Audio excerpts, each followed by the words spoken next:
De volta à Central de Notícias, agora 15 horas e 15 minutos, bombando como sempre.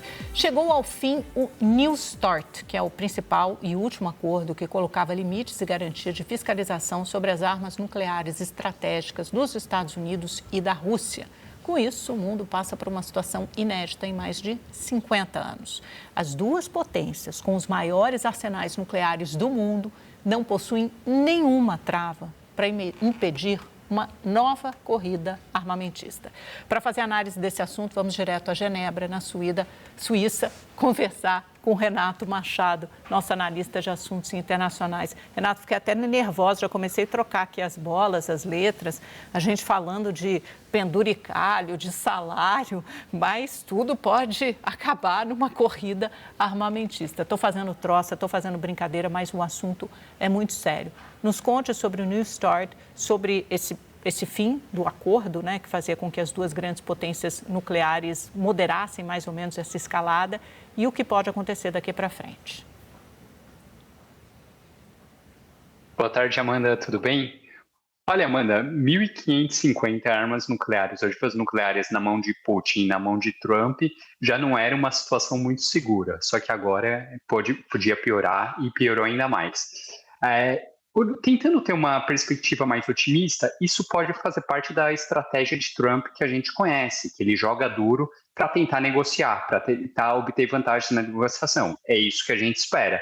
Vamos ver os próximos dias. Mas, por enquanto, não existe um indicativo muito forte disso. Agora, sobre como o mundo vai ficar, eu acho que isso pode impactar o mundo de diferentes maneiras. Primeiro, você libera Estados Unidos e Rússia, que embora sejam signatários do Tratado de Não Proliferação Nuclear, a gente já viu que o direito internacional, para alguns líderes, não é o ponto mais forte que obriga a cumprir compromissos, e sim um acordo entre duas potências. Uma podia fiscalizar a outra, podia fazer inspeção nas instalações da outra, trocavam informações, então se sabia onde estavam essas armas nucleares. E agora a gente vê Estados Unidos, que mantém uma retórica muito expansionista com Donald Trump, falando que a América Latina é sua área de influência. Alguns dias atrás queria a Groenlândia, agora está ameaçando o Irã. E tem a Rússia, que está levando adiante uma guerra com a Ucrânia e pode ameaçar a Europa no futuro, caso saia vencedor. Então, são duas potências com uma dinâmica expansionista e que agora estão liberadas para ter armas nucleares, segundo os seus próprios parâmetros. Mas eu acho que tem um outro golpe ali que isso pode ser mais grave ainda, porque pode se expandir para outros atores. Porque uma das bases do acordo de não proliferação nuclear era algo implícito, que os países que não têm armas nucleares, eles abriam mão de ter porque eles tinham um compromisso dos grandes que eles iriam reduzir. E através do START ou dos acordos que eram fechados ainda no tempo da Guerra Fria. Então agora, não tendo esse compromisso dos grandes de que eles não vão reduzir o seu arsenal, alguns países podem iniciar uma corrida para ter. Muito se fala que a Polônia, que é ameaçada pela Rússia, por estar perto do território russo, que já almeja ter armas nucleares. Então, essa falta de amarras pode minar também o próprio TNP, o Tratado de Não Proliferação Nuclear.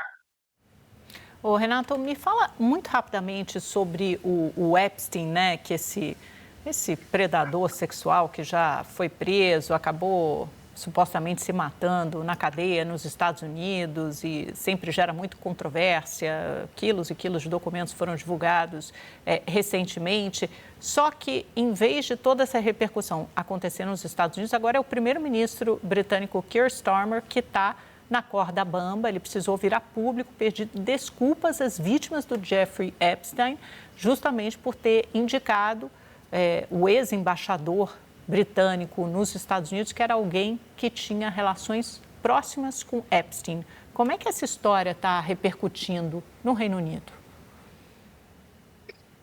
Olha, Amanda, aqui na Europa, o caso Epstein, ele a semana inteira foi motivo de capas de jornais por diferentes motivos.